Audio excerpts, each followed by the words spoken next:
So, do your maxes matter? Fuck yeah, they do.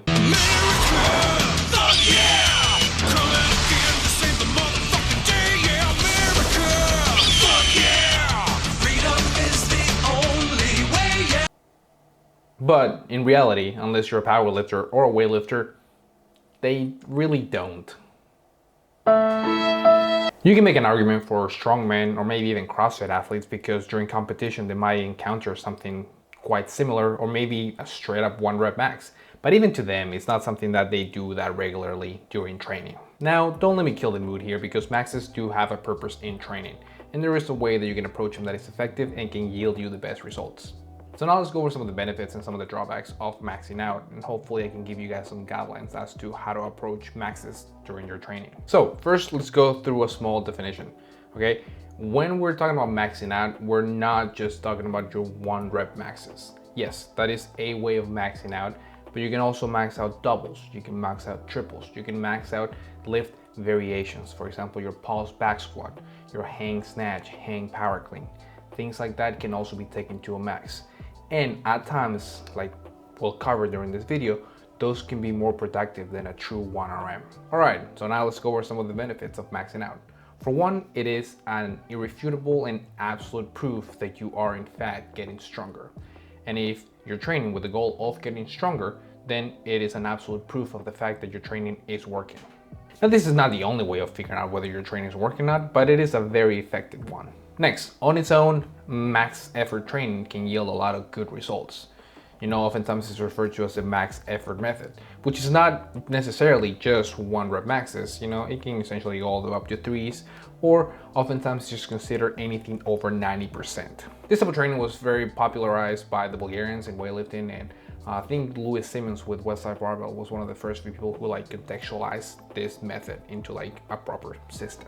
You know, the Westside Barbell system. Lastly, if you're a strength athlete, more specifically like a powerlifter or a weightlifter, you need 1 rep maxes and you need to train this type of force outputs because a true 1 rep max is a skill on its own and it's hard to do. You know, it's not the same thing as maxing a double or maxing a triple. It requires much more coordination from your entire body and it's a very daunting thing to do. There's a big mental component to doing a proper 1 RM, and if you have to do it for competition, like 6 or 9 times, then it's something that you have to practice.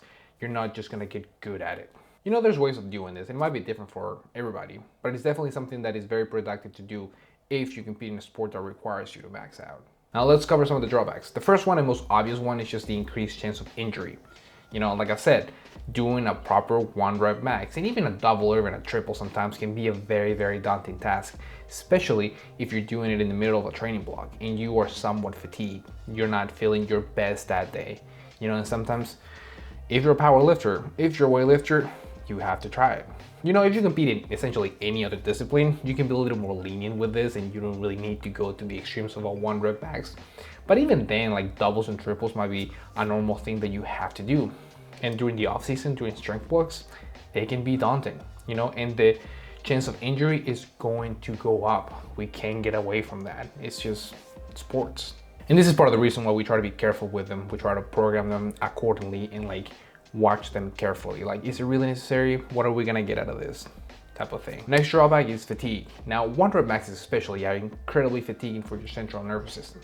And it's sort of like this shitty fatigue that just like your body just shuts down and your CNS just shuts down and you just are not able to do the things that you will normally be able to do. This can derail your training really badly because you don't really feel that bad. You're not sore, you're not achy, you're just like not 100%. So it's sort of this type of training that is somewhat necessary for some people, but like the upside of it is not that great and it has a lot of potential for downsides. Another drawback is the fact that maxing out just gets you better at maxing out. You know, the range of abilities and adaptations that you can develop by maxing out is quite narrow. You know, if you're a power lifter, if you're a weightlifter, well, it's just your sport. It's just something that you have to do and get better at. But for anybody else, you know, there are better uses of your time. You can still get stronger with triples, with 5s. You can stay powerful with variations of the Olympic lifts. You don't have to do a full clean max out. You know, you can just do power cleans. You can do doubles, you can do triples. There's other things you can do, and there's a wider range of movements that you can use, you know, that will help you develop more skills and better adaptations for your sport or for whatever your goal is. And the last drawback is the fact that doing max effort attempts is a good indication of max strength levels and really nothing else. You know, so if you're trying to improve your technique, maxes is not where you're going to improve it. We are all expecting your technique to sort of deteriorate the heavier you go, okay? And if you're trying to learn from like the best lifters in the world, you cannot look at their max effort attempts and get good cues from that. You have to look for their training videos and you have to find those lifts that are like 85 to 90%. Those are gonna be the best lifts. Looking at someone max back squat, it's not a good representation of overall technique. Their max clean, their max snatch, forget about it. Okay, same thing for max deadlifts. Things are going to go wrong. What makes athletes great is the fact that they can still pull off the lifts even when things go wrong at max intensities. Finally, let's cover some training guidelines. This will be pretty simple. The first is that you need to approach maxes carefully, okay? Don't do them that often, and make sure you have a purpose behind them. Like there's a reason why you're maxing out, not because you feel good. When you're running through a program or when you're writing your own program, there should be a natural and logical progression up to a max, okay? That's the proper time to max. You know, maybe don't marry yourself to dates or times during the blocks. Like there's some degree of playing it by ear, playing it by feel as you move through a training block. Maybe the week that you're supposed to max out, something went bad at work. You're dealing with a lot of things outside of the gym. Maybe it's not the best week to train. But just make sure there is a logical reason as to why you're maxing out. The next tip is that you don't only have to max out singles. You know, you can max out doubles, you can max out triples, you can max out variations. A lot of weightlifting programs will have like big Fridays, you know, when you're supposed to max out something.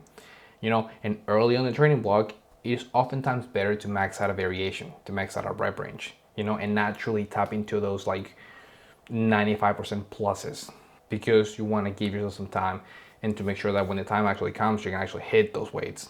So be patient, and if you're truly having to max out, remember there's other things you can max out. You don't always have to be maxing out singles. And lastly, keep in mind that unless you're a powerlifter or a weightlifter, there might not even be a reason for you to do max singles. Like if you're just worried about hypertrophy, if you're just worried about getting bigger, getting like more aesthetic physique, like there's really no point in you doing a single, ever.